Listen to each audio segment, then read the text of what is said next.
மனிதரெல்லாம் மாறிடுவார், மன்னன் இயேசுவோ மாறிடாரே.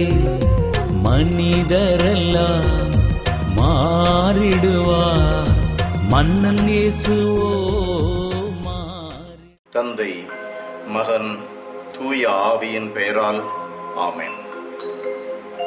எங்கள் அன்பான தகப்பனே, எங்கள் அருமையான கடவுளே, உம்மை போற்றி புகழ்கிறோம், தாழ்மையோடு ஆராதிக்கிறோம், உமக்கு நன்றி கூறுகிறோம் சுவாமி.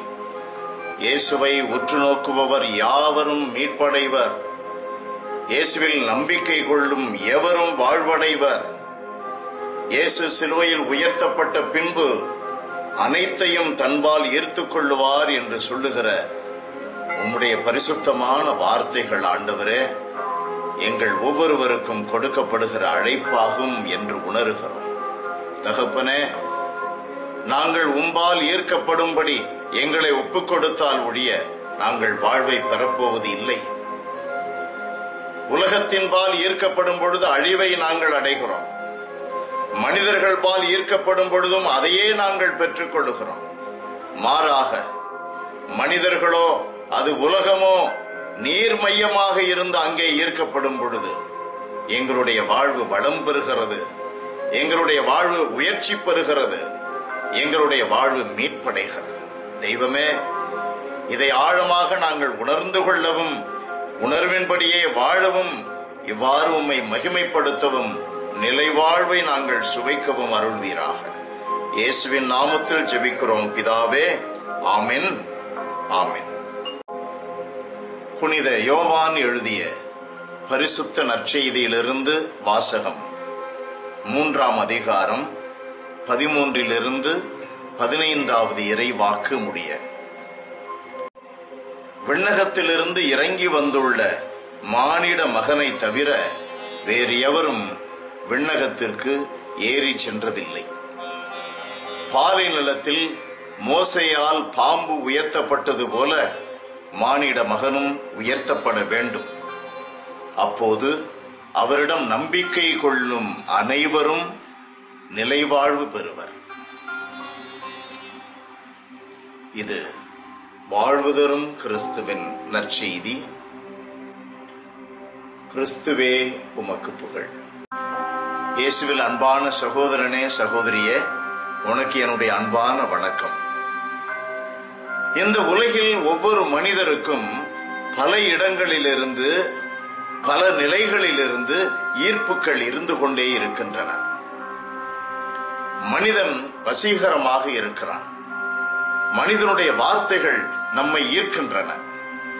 மனிதனுடைய செயல்கள் நம்மை கவர்ந்து ஈர்க்கின்றன. அதை போல உலகில் இருக்கின்ற அழகு, செல்வம், வசதி பெருக்கு ஒவ்வொன்றும் நம்மை ஈர்க்கிறது. ஆனால் ஈர்க்கின்ற ஒவ்வொன்றிலும் மையமாக இருப்பது என்ன? உண்மையான அன்பா? உண்மை என்ற கடவுளுடைய மதிப்பீட்டில் உயர்ந்த ஒன்றா? மற்றவர்களுக்கு அன்பை காட்டவும், மற்றவர்களுடைய தேவைகளை சந்திக்கவும், மற்றவர்களை மதிக்கவுமாக இருக்கின்ற, அவரவர்களுக்கு உரியதை கொடுக்கவுமாக இருக்கின்ற நீதி என்ற பண்பா? அது கடவுள் தானே.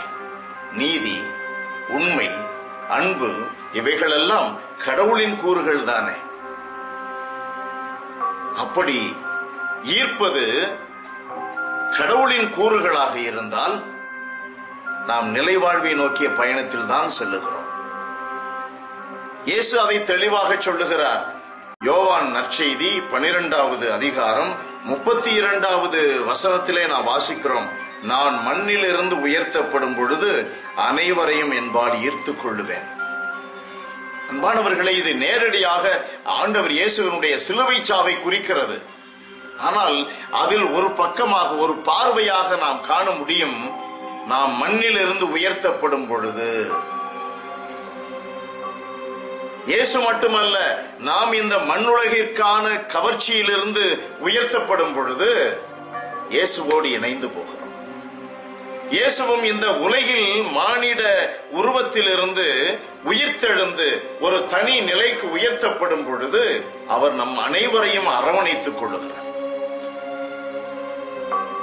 எப்பொழுது உண்மை உயர்த்தப்படுகிறதோ, உண்மை மேலோங்கி நிற்கிறதோ, அங்கே நிலைவாழ்வின் சுவை இருக்கிறது, முன் சுவை இருக்கிறது. உண்மை பேசுகிறவன் நிலைவாழ்வை சுவைக்கிறான். உண்மையாகவே அன்பு செய்கிறவன் நிலைவாழ்வை சுவைக்கிறான். நீதியுடன் நடக்கிறவன் நிலைவாழ்வை முன் சுவைக்கிறான். இவைகளெல்லாம் என்ன? இயேசு உயர்த்தப்படுகிறார். உண்மை மேலோங்கி நிற்கிறது. அன்பு வாழ்க்கையின் மையமாக இருக்கிறது. நீதி செலுத்தப்படுகிறது. அங்கே ஆண்டவர் இயேசு அரசோற்றுகிறார். அனைவரையும் ஈர்த்துக் கொள்வார், உங்களையும் தான். God bless you. Praise the Lord.